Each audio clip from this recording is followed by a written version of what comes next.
Hello there, and welcome. If you're here, it means you're ready to start something brand new and really exciting, learning English. And listen, we're not going to treat this like some boring old class. Think of it more like an adventure, where you're going to discover all these new ways to connect with the world. So, the big question is, are you ready? I really hope you're feeling at least a little bit excited, because your journey, it starts right now, with this very first step. Okay, let's dive right in. You know, starting anything new, it can feel a little exciting, but also kind of scary, right? And that's totally okay. The most important thing is that you're here, you're ready to start, and we are absolutely going to do it together.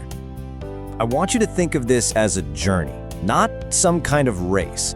It's all about discovering new sounds, new words. And you know that amazing feeling when you finally understand the lyrics to your favorite song for the first time? That's what this is all about. It's about enjoying the whole process. And look, you don't have to see the entire road ahead of you. Not at all. All you need to do is focus on taking that very first step. Honestly, that's the most important one, and you're taking it right now just by being here. Now, every good adventure needs a map, right? So you don't get lost? Well, here's ours. This is our simple, clear plan to guide you along the way, so you'll always know exactly what's coming up next. For this first part of our journey, our goal is super simple. It's all about building your confidence. We are not, I repeat, not aiming for perfection here. We're just going to get really comfortable with the basics, sounds, letters, a few words, and some simple grammar, so you can start communicating right away. We're calling this the ABC of confidence, and it's as easy as, well, ABC. First, we'll tackle sounds and letters, the basic building blocks. Then, we'll start putting them together into words. And finally, we'll use those words to build simple sentences. See? It's a really logical path to get you speaking quickly and clearly. Okay, so before we even get into all the letters and words, we need to talk about the single most important tool you have. And nope, it's not a fancy app or a textbook, it's your mindset. The way you think about learning is going to make all the difference in the world. Just look at the difference here. When you think, English is just too hard, it feels like you're hitting a brick wall, doesn't it? But if you just switch that to, you know what, I can learn this step by step, suddenly it's not a wall anymore. It's a path you can actually walk down. That's the mindset we're going for.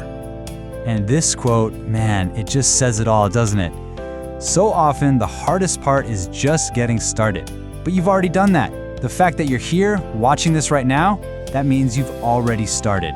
You're already on your way. So that's great in theory, but how do you actually do it? How do you put that positive mindset into practice? It's all about simple, daily habits. These tiny little actions, when you do them over and over, are what lead to huge results.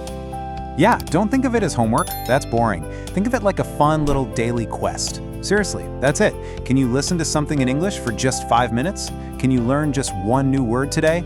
Or maybe just try saying hello. These are super small, easy steps that have a really powerful impact over time. So I want you to actually think about this for a second, right now. What is one tiny little step you can take today? It could be as simple as learning the word for coffee or good morning. Just pick one thing and decide you're going to do it. All right, we've talked about the journey, we've got our map, and we've got the right mindset. You know what that means? It's time. Let's do this. Your adventure officially starts right now. And as we jump in, just remember this one thing. Please don't focus on all the things you don't know yet. Instead, celebrate every single word you learn. Each one is a little victory, a step forward. So, I'm going to leave you with this one last question to think about. What's the very first thing you want to be able to say in English? Is it introducing yourself, ordering a coffee, asking for directions? Whatever it is, hold on to that thought. Because that's our target. That's what we're working towards. Together, your adventure, well, it has officially begun.